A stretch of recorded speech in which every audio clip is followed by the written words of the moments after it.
Yon, kakauwi nga lang namin galing sa CHPA, karga ng last lap Mondragon. So, 3 ibon pa natin yung naikarga doon, no?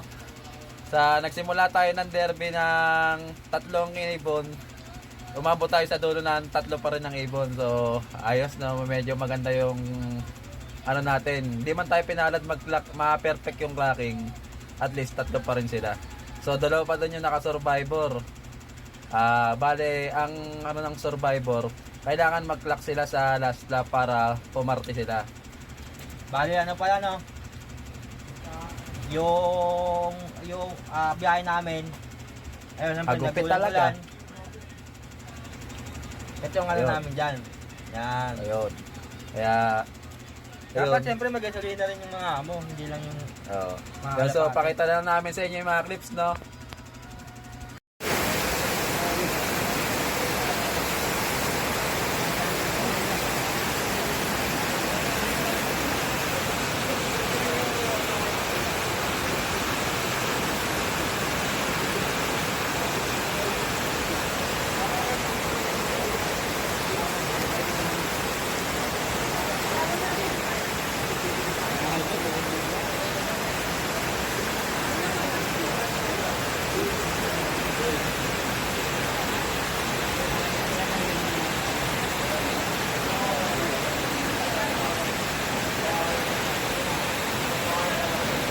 Baka lamig.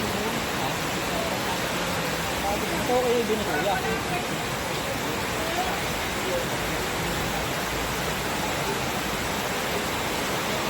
Verde para nila yung...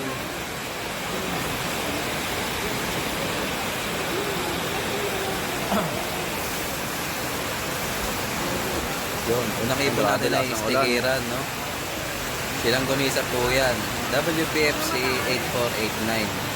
May mga tropa nagtatanong bakit daw lang Gunisa pangalan niya. Nung YB kasi yan dito sa Lop sa Bacoor, ay medyo makapal yung lamok natin dito. So, grabe yung maga ng paa niyan. Simula paa hanggang lahat ng buong paa niya. Magang-maga lahat. Kaya, doon siya binansagan na Langgonesa. Bukol-bukol talaga. Tapos, ang record niya sa mga first lap, nag-clock yan. Second lap, na-DQ naman siya. Kasi yung simula, medyo nalukot yung sticker sa pagkaka-scratch. Imbis na P ang malagay, letter F. First locker dapat siya nun. Yun, so DQ siya nun. Tapos, third lap, naga, cut off siya. Pero pagdating niya, grabe, bombo yung katawan niyan. Kaya sabi namin, wala. Tag dito, parang siya, may hinatid o overshoot. Tapos, ang fourth lap namin, hard race. Hindi siya nag-lock nun, kamalig. Yun, napakaulan. Ang daming ibon. Sa lahat sa buong club ng CHPA, 120 lang ang nag-clock. Tapos sa Bulusan naman, kahit sa club, kahit sa Maynila na club, wala nagpa-uwi. Tapos ito na ngayon, yung upcoming Mondragon. Dito natin malalaman. So, second bird natin dyan, no? Ano pangalan na itong second bird natin?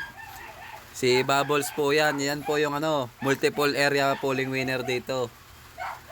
Sa area namin.